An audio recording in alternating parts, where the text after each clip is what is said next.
아멘. 할렐루야. 아멘. 주님의 이름으로 축복합니다. 주 안에서 건강하시고 늘 복되고 아름다운 삶이 되시기를 주님의 이름으로 축복합니다. 코로나의 추운 계절이 아직 끝나지 않았는데 이 계절이 다 지나가기까지 한 분도 감염되지 아니하고 건강하게 승리하시기를 축복합니다. 요즘 그 잠원 농장에서 아로니아가 빨갛게 익어가고 있다고 합니다. 까맣게 익으면 우리가 이제 결실을 하게 될 터인데 이달 말이나 아니면 8월 초쯤에 결실하지 않을까 싶습니다. 근데 문제는 그 밑에 풀이 너무 왕성하게 자라가지고 열매를 딸 때 굉장히 어렵지 않을까 싶어서 오늘쯤 가서 한번 풀베기를 할까 했는데 비가 소나기가 온다고 해서 땅이 좀 지릴 것 같아서 못할 것 같아요. 다음 주 혹시 괜찮아지면 혹시 시간 되시는 분들 풀베기 한번 갔으면 좋겠습니다. 코로나로 인해서 지금 많이 어려운 때를 우리가 지나고 있습니다. 백신 맞으신 분들은 어깨에 힘주고 나 백신 맞았다고 이러는 사람도 있고 백신 아직 안 맞으신 분들은 기죽어 가지고 아직 백신 못 맞았다고 이러기도 하고 그러는데 근데 여러분 백신을 점점 맞아가는 인구가 많아지는데도 불구하고 백신을 전혀 안 맞을 때보다도 확진자가 더 많이 늘어나고 있어서 큰 걱정입니다.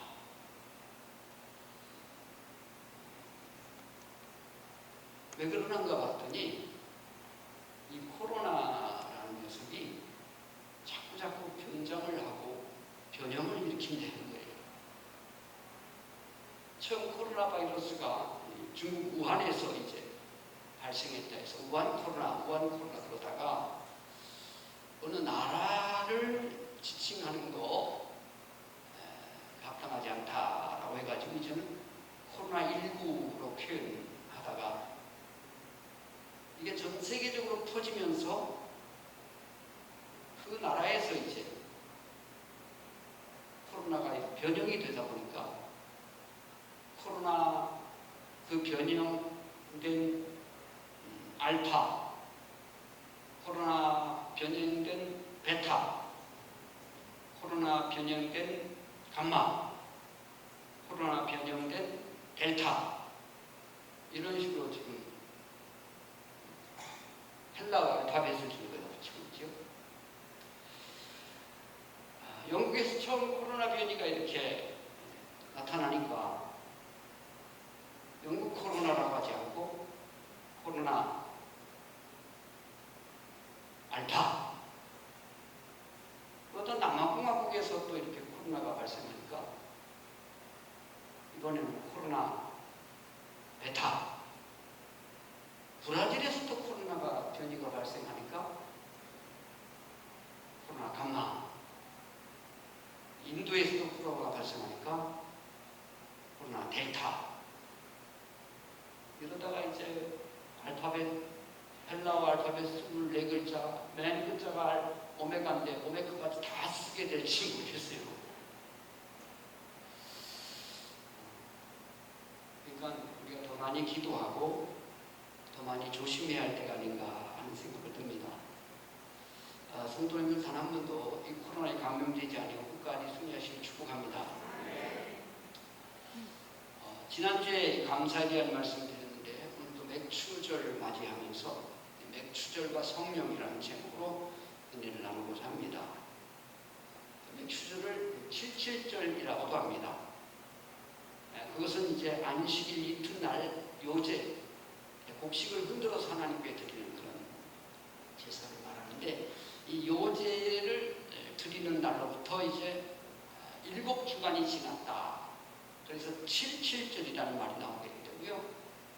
그럼 77은 49, 이제 그래서 이제 반올림에서 50, 오순절, 1수는 10일, 2수는 20일, 3수는 30일, 4수는 40일, 오순은 50일. 그래서 오순절은 50일 지났다. 근데 오순절이 신약의 교회에서는 굉장히 중요한 게 이때 하나님의 성령이 임하시면서 오순절 성령의 강림하심을 통해서 주님의 교회가 시작된 거예요. 그러니까 신약적인 측면에서 보면 맹수절은 우리 기독교 교회의 생일이라 이렇게 볼 수도 있습니다. 그럼 하나님께서 왜 성령님을 우리에게 주셨을까요? 여러분, 예수님께서 이 땅에 계시는 동안 승천하시기 직전에 또 누누이 한 3가지 정도를 크게 약속하셨어요. 첫 번째가 내가 내 교회를 세우리니, 주님의 교회가 세워진다는 거예요. 두 번째가 성령으로 성령을 보내주겠다. 성령 강림을 약속하셨고, 세 번째가 다시 온다. 반드시 온다. 이 재림에 대한 약속을 하셨습니다. 그 가운데 2가지가 이루어진 거죠. 첫 번째, 교회가 세워집니다. 두 번째, 성령 오셨죠. 그리고 세 번째, 재림은 아직 안 이루어집니다. 거짓된 이단들에서 예수 재림했다, 재림한 영이 교주에게 들어갔다, 다 사기치는 겁니다. 다 거짓말입니다. 예수님 재림하지 않았어요. 예수님 재림은 우리 모든 사람이 볼 수 있어야 정확한 거예요. 만약에 다른 사람 다 봤대는데 나는 안 봤다, 그럼 다른 사람이 다 써보이는 거예요. 내가 봤어야 되는 거예요. 그게 성경이에요. 그래서 예수 재림은 만인이 누구나 다 볼 수 있도록 오신다고 하셨어요. 초림하고 전혀 달라요. 초림 때는 베들레헴 말구유예요. 그래서 몇몇 사람만 알 수 있었고 경배하고 그랬지만, 재림은 구원자로 오시는 게 아니라 심판주로 오시기 때문에 온 세상이 다 보십니다. 그리고 예수 재림할 때 휴거 역사가 일어나는데, 여러분, 휴거 역사가 예수 잘 믿는 사람들이 공주로 들림받을 때에 전 세계 이보다 더 큰 뉴스는 없어요. 예수 잘 믿는 기사님이 운전하다가 갑자기 휴거되면 차가 어디로 가겠어요? 비행기가 어디로 가겠어요? 기차가 어디로 가겠어요? 배는 어디로 가겠어요? 그러니까 전 세계적으로 가장 엄청난 사건이 예수 재림 사건이니까, 무슨 소래에서, 과천에서, 청계산에서 절대 속지 마세요. 손 사기꾼들, 종교 사기꾼들. 그래서 여러분, 하나님의 교회가 세워질 때에 이 3가지 약속 가운데 2가지가 이루어지고 재림은 안 이루어졌는데, 그 첫 번째 하나님의 교회가 세워지기 위해서는 먼저 성령이 임하십니다. 성령이 임하시면서 하나님의 교회가 세워지는 거예요. 그래서 여러분, 약속을 보면 사도행전 1장에 14절 5절에 이렇게 말씀하십니다. 사도들과 함께 모이사 그들에게 분부하여 이르시되 예루살렘을 떠나지 말고 내게서 들은 바 아버지께서 약속하신 것을 기다리라. 요한은 물로 세례를 베풀었으나 너희는 몇 날이 못되어 성령으로 세례를 받으리라. 그리고 1장 8절에서 오직 성령이 너희에게 임하시면 너희가 권능을 받고 예루살렘과 온 유대와 사마리아 땅끝까지로 내 증인 되리라. 이렇게 말씀하십니다.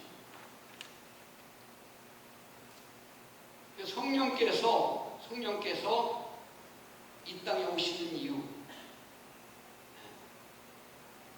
성령을 하나님이 우리에게 주시는 이유, 성경에 보면 크게 5가지 정도로 정리할 수가 있습니다. 첫째는 성령이 너희에게 임하시면 너희가 권능을 받고 예루살렘과 온 유대와 사마리아 땅까지 내 증인되리라. 복음 전도하고, 이거 성령의 역사입니다. 우리 교회도 비록 시골의 작은 교회이지만 할 수만 있으면 전 세계 곳곳에 복음을 전하려고, 그리고 여기저기 많이 힘쓰고 있는데, 그 성령의 역사하시는 우리가 하는 일이 아니고 성령이 하시는 거예요. 성령께서 우리를 통해서 하시는 일들이, 성령의 첫 번째 이 땅에 오시는 목적, 우리에게 성령을 내려주시는 이유가 복음 전하라는 것입니다. 첫 번째. 두 번째는 이 성령이 임하시면서 주님의 교회가 세워진 겁니다. 오순절 마가의 다락방에 성령이 조금만 임하시면서 그때부터 이제 교회가 시작되는 거예요. 그때부터 성령 받은 사람들이 예루살렘과 온유대와 사마리아 땅끝까지 돌아 교회를 세우고 교회를. 그래서 사도행전의 역사는 교회 역사입니다. 교회 역사. 성령의 역사이고 교회의 역사입니다. 그래서 성령 임하심으로 성령 받은 하나님의 사람들이 예루살렘에서 열심히 복음 전하다가 핍박받으니까 각처로 흩어집니다. 흩어지면 그곳에서 또 복음 전하고 신자들이 모여지면 교회를 세우고 또 복음 전하고 교회를 세우고 또 복음 전하고 교회를 세우고 그러면서 갈라디아, 에베소, 빌립보, 고로새, 데살로니가 모든 교회들이 그렇게 성령 역사로 세워져 가는 거예요. 그러니까 성령께서 이 땅에 오신 이유가 하나님의 교회를 세우게 합니다. 세 번째로는 성령께서 내게 임하시는, 주님이 내게 성령을 보내신 이유는 사람을 변화시키는 능력이 있는 거예요. 하나님의 성령이 충만하니까 사람이 변하는 거예요. 자기의 결단으로 안 돼요. 작심이 3일이에요. 그런데 성령이 임하시니까 성령의 능력으로 자기 삶이 변화가 되는 거예요. 네 번째는 성령이 임하신 이유로 각양의 은사들이 드러나는 거예요. 성경에 보면 정확하게 한 38가지 정도의 은사를 볼 수 있는데 그 외에도 뭐 얼마든지 많지 않겠어요? 성경이 다 기록하지 못했을지라도 각양의 은사들, 방언의 은사, 신의 은사, 또 무슨 뭐 말씀 전하는 은사, 또 뭐 사랑의 은사, 많은 은사들이 있어요. 성령의 능력으로 그런 각양의 은사들이 주어진단 말이죠. 한 가지만 더 말씀드리면 성령이 임하심으로 인격이 굉장히 고상한 인격, 그것은 성령의 열매를 맺히게 됩니다. 성령의 열매들은 그 사람의 인격과 관련, 성령 은사는 그 사람의 능력과 관계에 있다면 성령의 열매는 그 사람의 인격과 관계입니다. 사랑과 희락, 화평과 오래 참음과 자유, 양성과 충성, 온유, 절제, 자기 내부적인 어떤 그 성숙함, 거룩함, 하나님의 사람다워진 이걸 성령의 열매로 표현되고 있는 거예요. 예수님께서 우리 직접 말씀하시는데 오직 성령이 너희에게 임하시면, 이건 예수님이 직접 하신 말씀이십니다. 너희가 권능을 받고 예루살렘과 온유대와 사마리아 땅끝 내 증인 될 것이다. 그래서 예수 그리스도의 성령이 내게 임하시면 복음 전도자가 됩니다. 내가 뭐 복음을 이게 성령의 능력이 임하시면 복음 전하고 싶어지는 거예요. 때로는 힘들고 어려워도 핍박을 받아도 반대에 부딪혀도 그걸 막을 수가 없는 거예요. 막을 수가 없는 거예요. 성령의 능력이 그 사람을 움직이는 거니까. 오늘의 기술을 맞이해서 우리 모두에게 성령의 충만하게 함께 하시기를 축복합니다.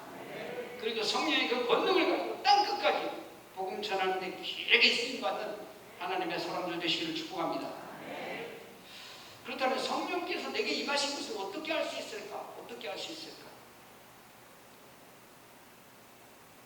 첫째는 내가 자꾸 예수를 전하고 싶어지면 누구에게인가 내가 자꾸 예수를 자랑하고 싶고 또 예수를 전하는 어떤 그런 대열에 그런 단체에 같이 끼고 싶고 해외 선교, 단기 선교 나갈 때 같이 가고 싶고 이게 바로 성령께서 이미 그에게 임하신 증거입니다. 자, 한번 보실까요? 36절을 다시 한번. 자, 2장 36절 시작. 그런즉 이스라엘 온 집은 확실히 알지니 너희가 십자가에 못 박은 예수를 하나님이 주와 그리스도가 되게 하셨느니라 아니라. 아멘. 이게 이 말씀이 베드로의 설교 거의 결론에 다다르는 그런 부분입니다. 베드로는 여러분 성령 받기 전에는 아주 이기적인 욕심도 많았고 겁이 많은 사람이에요. 예수님이 잘 나갈 때는 뭐 큰소리 뻥뻥 치고 그냥 장담하고 뭐 그러던 사람이지만 예수님이 붙잡혀서 비참하게 끌려다닐 때에는 벌써 마음에 변심이 일어나요. 그 비천한 계시종 앞에서 예수님을 3번씩이나 물었다라고 저주까지 하면서 부인했던 사람. 왜? 예수 베드로에게 아직 성령이 임하시 아니까. 근데 여러분 베드로에게 오순절 성령이 임하시면서 그 사람이 횟가락 완전히 달라져. 원능의 사람이 되는 거예요. 그 많은 사람들이 그 당시에 복음을 전하는 사람들은 그냥 듣질 않는데 이 베드로는 그런 거 개의치 않아요. 그 안에서 불일 일어나는 그 성령의 역사심을 자기가 감당할 수 없는데 담대히 전하는 거예요. 담대히 전하는 거예요. 이미 베드로는 죽음을 초월했어요. 죽음을 초월했어요. 이때는 복음 전하다가 잡히면 감옥에 가기도 하고 죽기도 하고 뭐 핍박이 얼마나 심했는지 몰라요. 그런데 베드로는 이미 죽음을 초월했어요. 나 복음 전하다가 죽어도 좋다! 이렇게 돼버리는 거예요. 왜? 성령의 능력이 그를 그렇게 만드는 거예요. 성령이 임하시면 그런 결과가 나타나는 거예요. 목숨 걸고 예수 전하면 되는 거예요. 핍박이 와도, 환란이 와도, 굶어도, 감옥에 갇혀도 예수 복음 전하지 않을 수 없다. 이것이 성령 받은 증거라는 말이죠. 우리 모두에게 성령의 충만함을 통해서 이 복된 예수, 영광스러운 예수, 사람을 살리는 예수, 영생 복락을 주신 예수가 우리 입술을 통해 증거되어지는 역사들이 나타나기를 축복합니다. 두 번째로 회개의 역사가 일어납니다. 회개의 역사. 성령이 임하면 회개의 역사가 일어납니다. 37절 다시 한번 보세요. 37절. 그들이 이 말을 듣고 마음에 찔려 베드로와 다른 사도들에게 물어 이르되 형제들아 우리가 어찌할꼬. 베드로가 성령 충만하고 담대히 복음을 전하니까 그 설교를 듣던 사람들이 마음에 찔리는 거예요. 내가 이렇게 살면 안 되지. 내가 잘못했구나. 내가 잘못 알고 있었구나. 내가 잘못 믿고 있었구나. 자기를 돌아보기 시작하는 거예요. 청군들이 자기 가슴을 치면서 우리가 어찌할꼬, 우리가 어찌하여 구원을 받을꼬 하고 자기를 돌아보기 시작하는 거예요. 자기를 돌아보고. 성령이 마시면 때로는 내가 잘못 살고 있을 때 그게 찔림이 됩니다. 그리고 가슴을 치면서 다른 사람 눈치가 보여서 행동을 못해도 마음속으로 그냥 가슴을 치면서 내가 이렇게 살면 안 되는데 내 삶을 좀 바꿔야 되겠구나. 내가 이렇게 믿어도 되는 건가? 내가 이렇게 생활해도 되는 건가? 내 이 습관을 계속 가지고 와야 괜찮은 건가? 자기를 돌아보게 된다는 말이죠. 하나님의 성령께서 역사하셔서 우리 자신을 잘 돌아보고 정말 자신의 실체를 알고 그 하나님의 구원을 바라보는, 그 하나님의 사랑과 긍휼을 바라보는 우리 모두가 될 수 있기를 축복합니다. 성령께서 역사하셔서 뜨거운 회개의 눈물이 나오고 뜨거운 감사의 눈물이 나오게 됩니다. 세 번째로 삶의 변화가 나타납니다. 44절 45절 같이 읽겠습니다. 시작. 믿는 사람이 다 함께 있어 모든 물건을 통용하고 또 재산과 소유를 팔아 각 사람의 필요를 따라 나눠주며. 이 복음 듣고 성령의 충만함을 그리고 회개하고 성령의 충만함 받은 이 사람들이 그 삶의 변화가 있는 거예요. 삶의 변화. 이 사람들은 원래 아주 자기중심적인 사람들이었어요. 남이 죽거나 살거나 상관없고 남은 잘 살면 되는 사람들이에요. 그런데 성령의 역사심을 통해서 내 중심에서 타자 중심으로 바뀌는 거예요. 내 이기적인 생각을 버리고 다른 사람의 필요를 따라, 각 사람의 필요를 따라 자기의 소유를 팔아, 자기의 재산을 팔아가지고 각 사람이 필요한 것이 무엇인가를 더 생각해보는 거예요. 그런 사람들로 바뀌는 거예요. 이게 누가 법으로 하는 겁니까? 법으로 하면 공산주의죠. 그런데 여러분, 공산주의 아닌 사회에서 하나님의 성령의 능력으로 이런 것들이 이루어진다. 공산주의하고 우리 기독교가 좀 비슷한 점이 있지만 근본적으로 다른 것들이 있습니다. 공산주의는 강제로 하는 강제로. 부르주아 계급의 부자 잘 사는 것 다 뺏어가지고 프롤레타리아 어려운 사람들 다 나눠주자. 그런데 사실 공산주의 꼭대기에 앉아있는 것들은 더 부자죠. 그렇잖아요. 그리고 여러분, 공산주의는 억지로 하는 거예요. 우리 기독교는 자발적인 거예요. 근본적인 차이가 또 뭐예요? 공산주의는요, 신이 없어요. 무신론, 유물론 사상이죠. 우리 기독교는 유신론, 하나님을 믿는 신앙 안에서. 그리고 여러분, 공산사회는 좋은 거지만 공산주의는 좋은 겁니다. 주의, 민주주의 하면 주인이 누가 되는 거예요? 민주가 주인이 되는 거예요. 우리는 사실 민주주의 방법을 따라가지만 근본적으로는 우리는 신본주의입니다. 하나님 중심이죠, 사실. 예. 공산주의, 공산이 주인이 돼버리는 그거 아닙니다. 사람이 하나님의 정말 은혜로 창조의 면류관인 인생의 주인이 돼야지. 어떤 주의가 다른 것들이 주인이 돼버리면 그것이 우상화되는 거예요. 우리는 신본주의, 하나님 제일 주인, 하나님의 은혜로. 그래서 교회는 별로 억지가 없습니다. 교회에서 뭘 이거 해라 저거 해라 억지가 없습니다.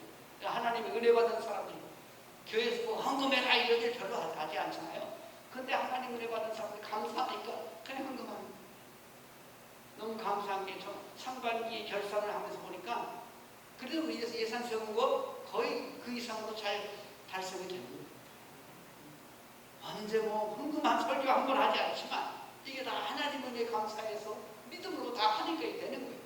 그러니까 걱정할 거 없습니다. 여러분 성령께서 역사하시면 사람이 변화되는 거예요. 그러니까 내 남편이 너무 성숙이고 내 아내가 너무 변화가 없거든요. 내가 어떻게 고치려고 하지 마세요. 난 못 고쳐요. 절대 못 고쳐요. 나도 못 고치는 나를 내가 어떻게 고칩니까? 그럼 누구에게 맡겨야 돼요? 하나님의 성령의 능력에 맡기면 됩니다. 그리고 그 성령의 권능을 믿고 기도하면 되는 거예요. 기도할 때 성령은 역사하시는 거니까. 하나님, 나는 부족합니다. 연약합니다. 내 힘으로 어찌할 수 없습니다. 그럼 하나님은 하실 수 있습니다. 하나님의 성령께서 감동하시어서 정말 저 사람 복된 사람 되게 하옵소서. 정말 위대한 사람 되게 하옵소서. 하나님 영광을 드리는 귀한 사람 되게 하여 주시옵소서. 그러니까 이게 성령 충만하게 되니까 사람들이 자기를 포기하는 거예요. 여러분 자기 재산이 얼마나 귀하지 않은 사람 누가 있겠습니까? 자기 소유가 귀하지 않은 사람 누가 있겠습니까? 그런데 자기 소유가 그렇게 귀하지 않은 거예요. 그리고 다른 사람의 필요가 중요한 거예요. 이런 놀라운 역사가 어디서 일어나는가? 성령의 역사하시는 겁니다. 한 가지만 더 말씀드리고 마칩니다. 결론적으로 말씀드립니다. 46절이 결론입니다. 자, 시작. 날마다 마음을 같이하여 성전에 모이기를 힘쓰고 집에서 떡을 때리고 기쁨과 순전한 마음으로 음식을 먹고. 아멘. 그리고 47절에 보면 하나님을 찬미하며 온 백성이 칭송을 받으니 주께서 구원받는 사람을 날마다 더하게 하시니라. 날마다 마음을 같이해서 성전에 모이기를 힘쓴다는 거예요. 떡을 때려 성찬식, 애찬식 다 들어가고 떡을 때리는 거예요. 그러면서 하나님을 찬미하고 성령 충만하니까 그냥 대단히 그냥 하나님의 찬양하는 찬송이 막 나오는 거지. 그러면서 이 사람 날마다 예수는 그리스도다. 예수는 그리스도다. 예수님을 주로 고백하는 거예요. 예수 때문에 너무 기쁘고 예수 때문에 삶의 가치를 알게 되었고 예수 때문에 사는 목적이 잡혀있고 내가 왜 살아야 하는가 사는 이유가 있는 것이 예수 그리스도다라는 거예요. 예수는 나의 행복이고 예수는 나의 생명이고 예수는 나의 구원이고 예수는 나의 하나님이고 그래서 예수를 얻기 위해서 다른 건 별 그렇게 중요하지 않다. 난 예수를 붙잡고 살아가겠다. 예수는 오케이다. 이게 성령이 임하시면서 그런 역사가 일어나는 거예요. 사실 교회로 볼 때 지난주가 맥주절이었습니다만 우리 교회는 오늘을 맥주절로 지키고 있습니다. 신앙적인 의미로 볼 때 오순절은 성령 강림절, 교회가 세워진 날입니다.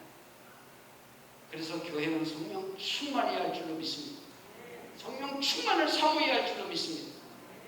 성령 충만함으로 세상과 나는 간것 없고 구속한 줄만 보이더라 찬송할 수 있어야 할 줄로 믿습니다. 나를 비우고 나를 부인하고 다른 사람들이 타인이 눈에 보여지는 역사, 그런 역사의 길을 축복합니다. 성령의 권능 우리 가운데 오시기를 바랍니다. 우리 모든 성도들이 성령 충만하시기를 축복합니다. 성령의 권능으로 주의 복음을 끝까지 전하고 성령의 권능으로 예수 위에 살겠다는 결단이 새로워지고 성령 충만함으로 세상을 이기고 죄악을 이기고 환경들을 이겨나가면서 주님께는 영광이고 또 세상을 복되게 만들어가는 위대한 하나님의 사람들 다 되시기를 주님의 이름으로 축복합니다. 아멘. 아버지 감사합니다. 오순절 이 맥주절에 임하셨던 그 성령님 오시어서 우리 모두에게 충만케 하시고 성령의 권능으로 세상을 이기며 나아가는 하나님의 사람들 되게 하옵소서. 특별히 이 코로나로 인해서 많이 어려운 때를 살고 있습니다. 하나님 긍휼을 베풀어 주시고 이러한 때 더욱더 신실한 믿음으로 서게 도와주시고 그리고 주님의 은혜로 세상을 넉넉히 이기는 하나님의 사람들 되게 하여 주시옵소서. 우리 질병 중에 있는 주의 성도들 우리 하나님 치료의 광선을 발하여 주시고 속히 완쾌하게 건강으로 회복되게 하시고 일상적인 생활을 하기 조금도 부족함이 없도록 은총을 베풀어 주시옵소서. 또 코로나로 인해서 이렇게 주님의 교회에 자유롭게 나오지 못하고 영상으로 예배드리는 주의 성도들 어느 곳에 있든지 우리 하나님 저들을 지키시고 보호하시고 은혜를 풀어주시고 하나님의 사랑과 은혜 가운데 늘 승리하는 복된 삶이 되게 도와주시옵소서. 우리 구주 예수님의 감사 기도하옵나이다.